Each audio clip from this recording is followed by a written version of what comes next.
So one of the cars that I brought in here last summer to do some restoration work was this 1970 Dodge Challenger RT. So in the world of super rare, it's not the rarest one. They made 2,570 383 4-speed 70 Challenger RTs. This is a 4-speed car.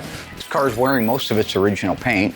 It's very similar to a couple of cars that I drug out of the Sutherland, Oregon area 15, 20 years ago with the same symptom. This thing got popped in the nose and it got popped hard and took the whole front end off. One frame rail's still hanging on the car, but the rest of it all got ripped off and destroyed. The gentleman brought me the car to do just the body and the paint work. We're gonna fix the front end on it. We're gonna put the pieces back where they belong. We're gonna do all the body work, the metal work, the mud work, paint it, assemble it, put the windows in it so they roll up and down like they're supposed to, put the back glass in it and the headliner. That's what we call a body and paint. So at that point, he can take it home and put his engine, transmission, drivetrains, and all that stuff, the interior. He can build out the whole car himself. He's a mechanical guy. He just doesn't have the ability to do all of the body and the paint, and especially in this particular case, the structural repairs. So this is the area you can see that they removed the left-hand frame rail. All the spot welds are drilled out. You can see here where the frame rail, when it got hit that way, it also went up in the air. That's how I have a dent right here.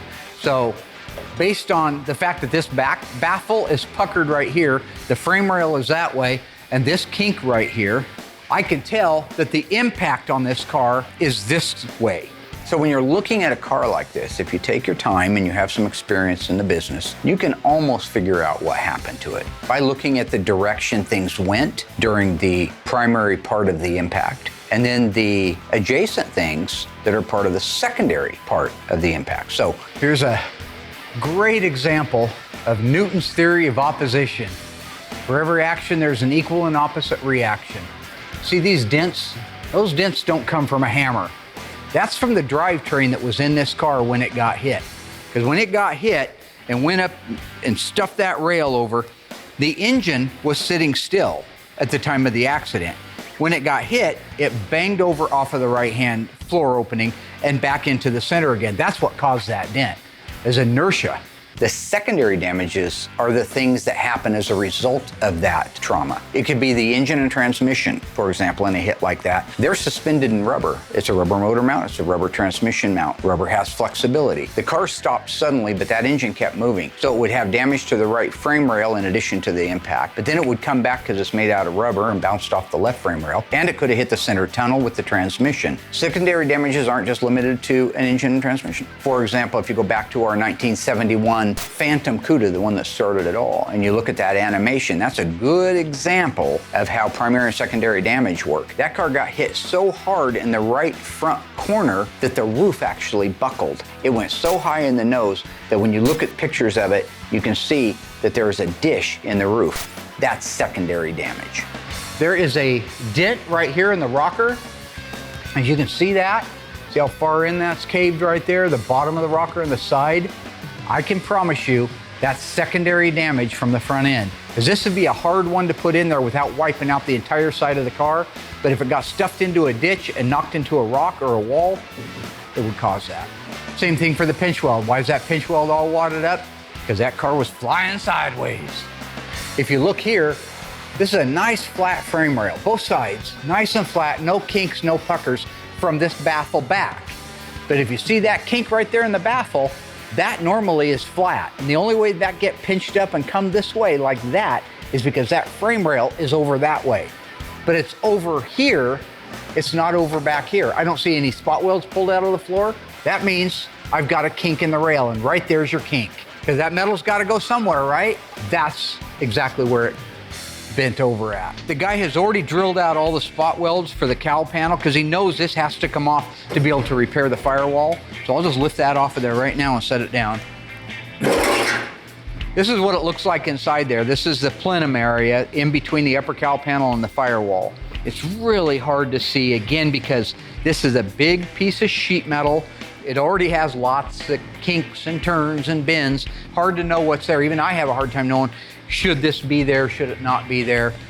That's why we have comparisons out back. But some things I can look down on and I can see that the master cylinder area stoved in. This kink right here should not be here in this firewall. This should be flat right here.